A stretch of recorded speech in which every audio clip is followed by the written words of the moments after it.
Alright, you watched the game and you probably have the same question I do. How worried should you be about the secondary right now? And do we start shopping for a veteran like Stephon Gilmore or Eddie Jackson? The short answer is don't overreact to one clean win, but don't ignore the cracks either. You saw some plays that gave us confidence. Millie Hooker made the right reactions in spot duty. Maurice Bell showed up in a key moment with that tip-hand interception, and Kerry Vincent, other. Youngsters in the slot looked competitive in limited reps, but you also saw stretches where the Raiders' poor receiver group hid a lot of what still needs work. That's the tricky part. The tape looks better than usual, but the level of opponent matters. If you were hoping a veteran pickup would be a slam dunk fix, it's not guaranteed. A vet like Gilmore brings leadership, route recognition, and a tone-setting presence for younger corners, and yes, he could speed up their development. The downside is age and cost. He's not a long-term answer, and right now most teams are cautious about dropping guaranteed money on 30-somethings in midseason. Eddie Jackson, on the other hand, would be a safety upgrade in coverage and ball skills, but adding him changes how you structure the back and who stays on the roster when cap crunches hit. So where does that leave you and me? I'd say the Cowboys should evaluate 3 things before pulling the trigger. 1. Are those young guys trending up in practice, and can the coaches fix scheme errors without a new face? 2. What's the real price and term for any veteran available right now? Are we talking a prove-it short deal or something that hurts long-term flexibility? And 3. How would a veteran affect the locker room and play calling day-to-day? Leadership is great, but only if it improves execution on the field. Now, I want you to weigh in. Would you bring in a veteran corner like Gilmore to mentor the room even if it costs a chunk of cap for a year? Type yes or no in the comments and tell me why. Also, if you feel this kind of roster analysis is what you want every game day, hit subscribe. We're trying to push to 16,000 subs, and every new sub helps us keep this kind of breakdown coming. Before I move on, quick poll for you. Which safety would you pick if you could add one today? Eddie Jackson or someone younger and cheaper? Say Jackson or Young below so I can see how this community is leaning. Alright, let me wrap up this segment. The secondary looked improved, but it's not a solved problem, and a vet could help. But only the right veteran on the right contract should be considered. Next up, I'll dig into whether signing a veteran corner is worth it compared to relying on the youth. Stick around. I keep thinking about what this team is really fighting for right now, and honestly, it all comes down to one thing: survival. You already know the playoff picture is messy, but when you strip away the noise and the math, it becomes a simple reality. This team has no margin for error. And I want to talk to you about it the same way I'd talk to a friend sitting right next to me watching the standings refresh in real time. The Cowboys are sitting at the very bottom of the In the Hunt graphic.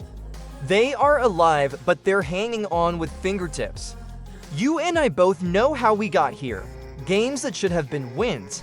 Games that slipped away because of execution, and opponents that didn't deserve. The gift: those losses to Carolina and Chicago still sting because those are the ones that change a season. They steal your cushion. They turn every week from important into must-win. That's where the team is now. And as much as nobody wants to hear it, that tie on the record is actually the only thing keeping the door crack open. The picture gets even tighter when you look around the NFC. You're not just playing your own schedule anymore. You're rooting against 4 or 5 other teams. Every week, the Lions, the Bears, the Packers, the Panthers, the 49ers, they don't all need to cooperate, but a few of them need to give you some help. And none of those schedules are exactly built for collapses. That's why you keep hearing how important the next head-to-head matchup is. It isn't hype, it's survival. If Dallas drops another game, especially against a rival, you're talking about a playoff probability that sinks into the single digits. If they win, that percentage jumps, the path gets clearer, and suddenly the rest of December has meaning. That's the stressful part of being a fan right now. You're scoreboard watching, you're checking odds. You're doing the math in your head after every drive. And look, let me ask you something. Deep down, what percentage chance do you honestly feel this team has to sneak into the postseason?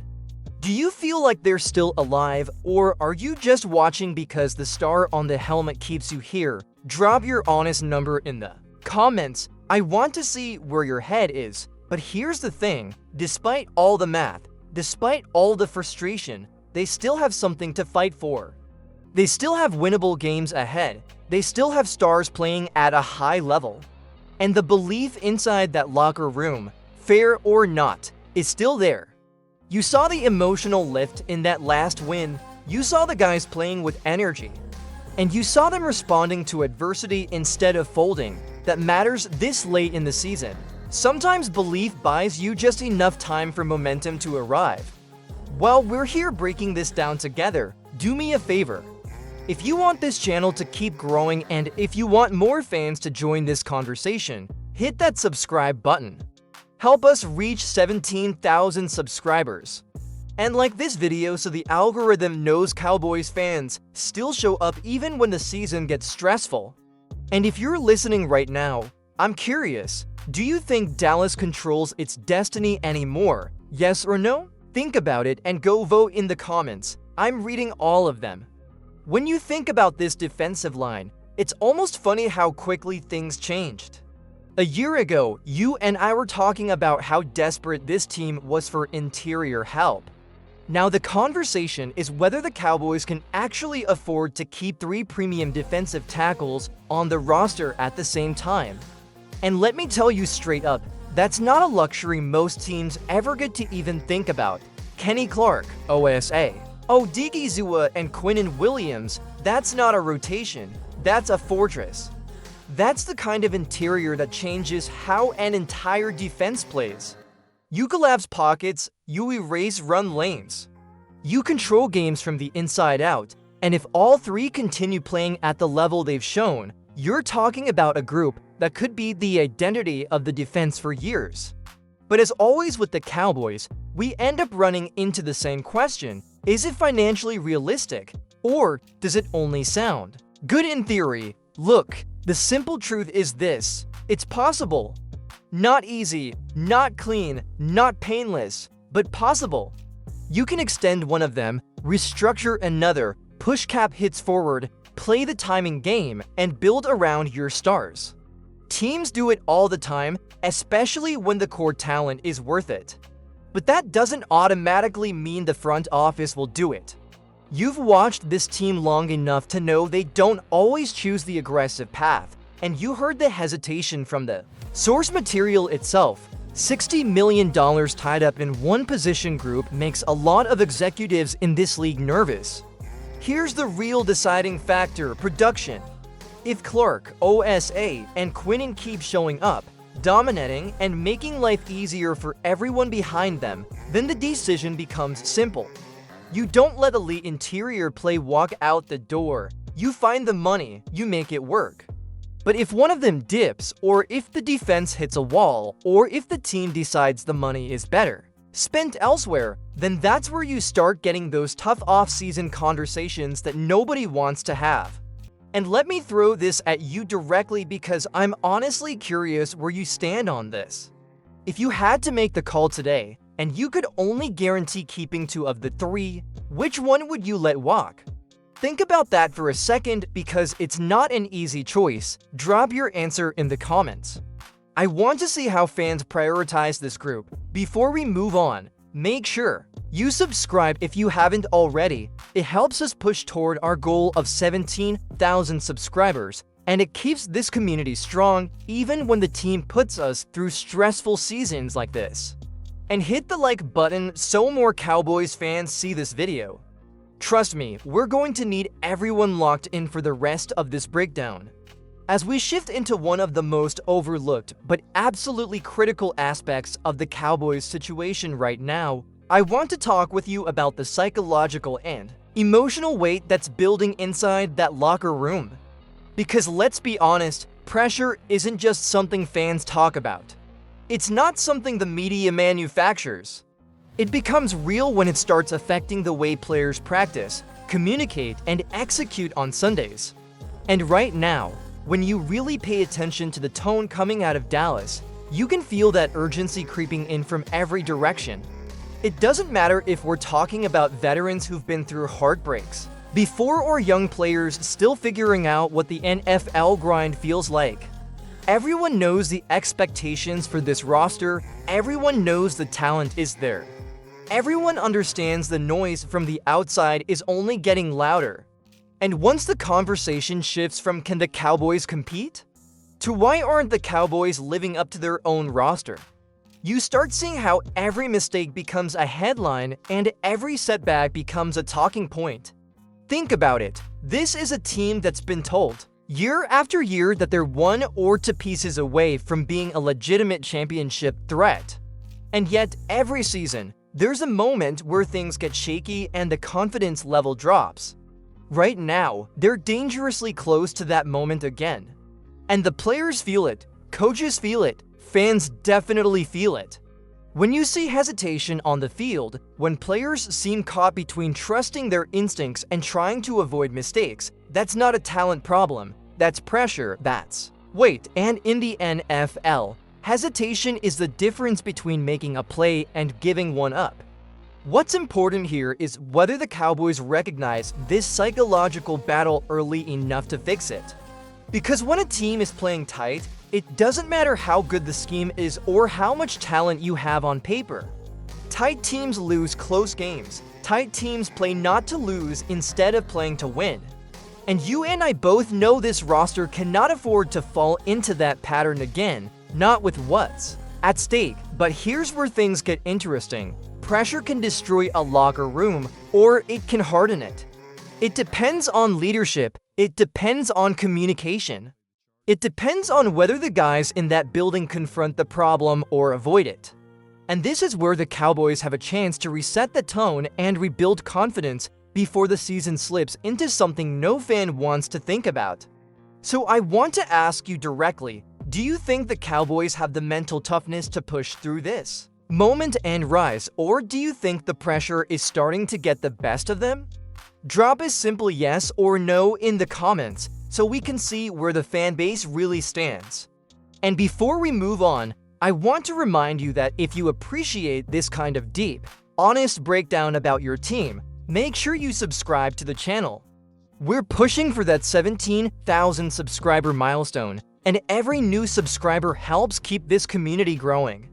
And hit that like button too, it helps push the video out to even more Cowboys fans who need to hear this conversation. Now, with that said, we still need to dive into one final, massive storyline that ties everything together and defines exactly why there is absolutely zero room left for error for this team.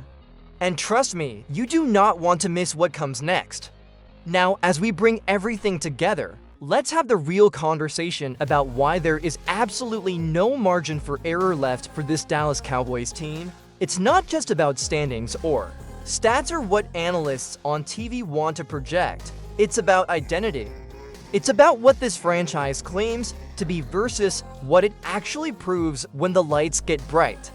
And right now, the Cowboys are standing at a crossroads where the next stretch of football isn't just going to define the season. It's going to define how this era of Cowboys football is remembered. Because sooner or later, talent is no longer an excuse. Coaching changes are no longer an excuse. Injuries, officiating, tough schedules, none of it matters when year after year the team reaches the same plateau and stalls. And that's why the urgency surrounding this team is louder than anything we've heard in a long time. This is the moment where you either grow into a contender or you get exposed as a pretender. There is no in between. The reality is simple. Every decision the Cowboys make from here on out, every adjustment in practice, every performance on Sundays, every snap has consequences if they lock in, clean up the details, and commit to fixing the recurring issues that have haunted them, then they have the firepower to make a legitimate push. But if they drag old habits into the next game, if they continue to leave opportunities on the table, then this season will become another chapter in a story every Cowboys fan is tired of reading. This roster was built to win now, not next year. Not eventually, now. And that's why the pressure is so intense at this point in the year. Not because fans are impatient, but because the standard for this franchise is higher, the expectations are higher. The window is open right now, and windows in the NFL do not stay open forever. And I want you to really think about this as a fan who's been through the highs, the heartbreaks, the hype, and the frustration. Do you believe this team has finally learned from those past collapses? Do you believe they can turn the urgency into focus instead of fear? You can drop your answer in the comments, even if it's a simple yes or no. I'm genuinely curious where you stand because Cowboys Nation is split right now. Some fans think the team is on the brink of taking off. Others think they're a few mistakes away from falling apart. And the truth might land right in the middle, depending on what they do in these next few games. Before we wrap up, let me take a second to speak directly to you. If you've been enjoying this style of breakdown, where we don't sugarcoat anything and we talk honestly about where the Cowboys truly stand, make sure you subscribe to the channel. We're pushing to hit that 17,000 subscriber goal, and every subscription helps keep this community growing and gives us more opportunities to have these conversations together. Tap the like button too. It goes a long way in getting this content in front of more Cowboys fans. And trust me, the bigger this community gets, the better the discussions become. With all that said, we've reached the end of this script, but the story for the Cowboys is far from over. Their season is about to be defined by decisions, discipline, and desire. Those are the three things that will determine whether this team finally rises to meet the expectations or whether the same patterns repeat again. And as always, I'll be right here breaking it all down with you every step of the way.